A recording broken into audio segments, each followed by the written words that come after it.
President Bush said today the world would be safer without Iraqi leader Saddam Hussein. The subject didn't come up in this meeting, but having said that, we take all threats seriously, and we will continue to consult with our friends and allies.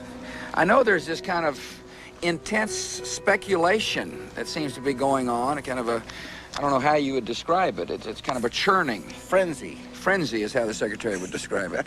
But the subject didn't come up. We will obviously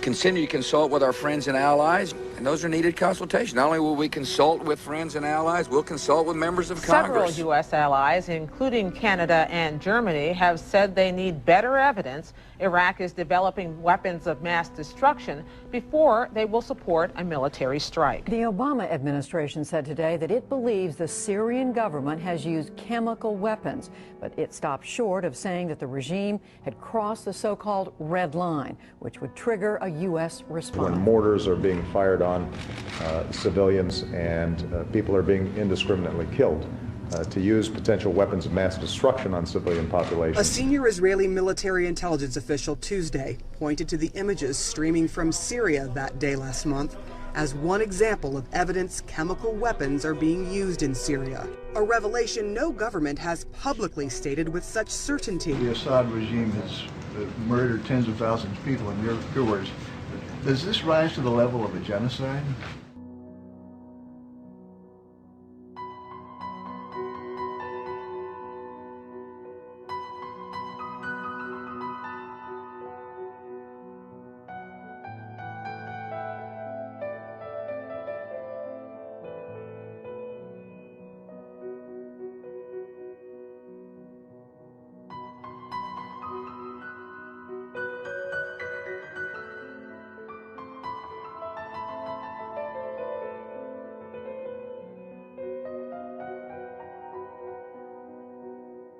No greater decision and no more solemn burden than serving as Commander-in-Chief of the greatest military that the world has ever known.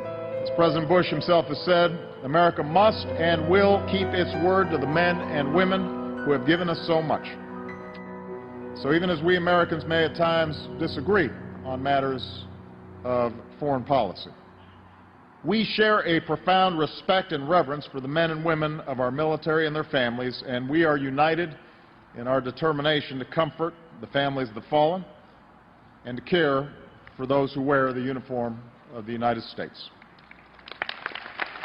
President Obama spoke at the Bush Library at around 10:40 a.m. Central Time this morning. Just about 25 minutes before he spoke, this was the news that crossed the wires. U.S. Defense Secretary Hagel says U.S. intelligence confirms, to some degree of varying confidence, that Syria has used chemical weapons on a small scale. Syria's Prime Minister survived a bomb blast targeting his convoy. It's thought 10 people died and 13 others were wounded in that explosion, which happened in a busy district. The blast took place today at 9 o'clock. It targeted the Prime Minister convoy in the area of West Mazeh. It was a bomb that was attached to a BMW Black that was parked 2 days ago. In the way where the convoy usually goes from his house to his office. Usually the convoy goes from different routes every day, but this time the driver chose this way unintentionally. The place led to the killing of one of his bodyguard. That place took place near a kindergarten and a school, and thanks God this happened where the children were inside, so only 2 of them were injured. Danny, before you go, just got 30 seconds. I wanted to ask you about that bomb in Damascus targeting the Prime Minister.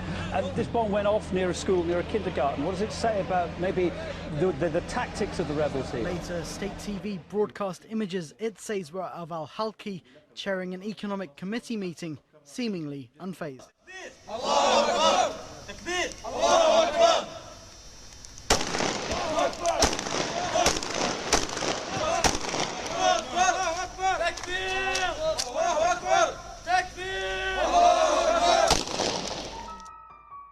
It supposedly came from the trusted Associated Press, Breaking news. 2 explosions in the White House and Barack Obama is injured. At least for a brief moment of time, people believed that the U.S. government had been attacked and the president had been injured. Less than 140 characters causing the stock market to drop 150 points almost immediately and sending the White House scrambling to reassure the nation. I can say that the president is fine. I was just with him. Traders and computers reacting to the tweet, programmed to respond to certain words online. Computers don't have emotions. Computers don't have intuition. Computers trade off of one variable and one variable only. Humans use their intuitions. We can look, we can see, we can feel and touch. Looking at this headline right now, we knew pretty quickly that it was not a true headline. Over the weekend, another media giant had its Twitter accounts compromised. 60 Minutes hackers tweeted, "Exclusive, terror is striking the USA and Obama is shamelessly in bed with Al-Qaeda," forcing CBS to shut down its account.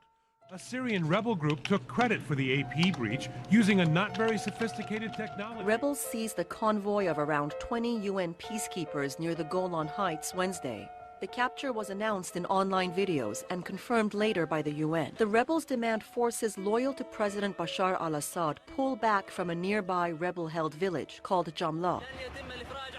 We will not release them until after the Assad forces have withdrawn from the border village of Jamla, back to their positions. And if they do not withdraw back within 24 hours, we will deal with these forces as prisoners. The UN maintains a force on the Golan Heights to monitor a decades-old ceasefire between Syria and Israel.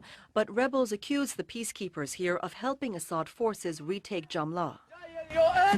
They're on a completely different mission. So there is no reason at all, under any circumstances, any kind of a sick imagination to try to harm. The militants are admitting that they took these UN personnel to try and prevent an attack by Assad's loyalists. In other words, what we're seeing is that the rebel forces are using this UN team as human shields.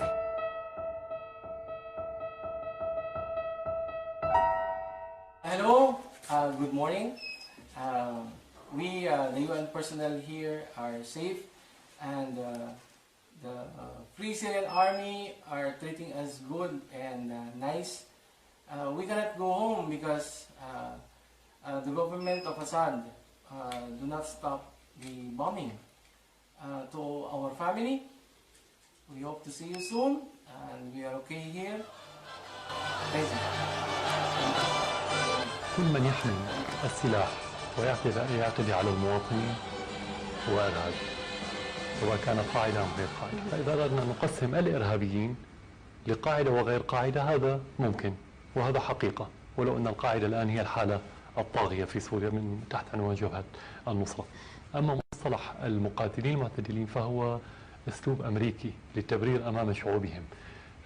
حاربت أمريكا طالبان بعد حرب 2001، وبعد سنوات عديدة اكتشفت بأنها لم تحقق أي إنجاز في أفغانستان. الخسائر الأمريكية كثيرة والكره لأمريكا يزداد والإرهاب ينتشر أكثر في العالم، فأرادت أن تبرر الحوار مع هذه المجموعات واستخدامها ضد بعضها أو ربما لأهداف أخرى سياسية، فقالت بأن هناك طالبان جيد وطالبان سيء.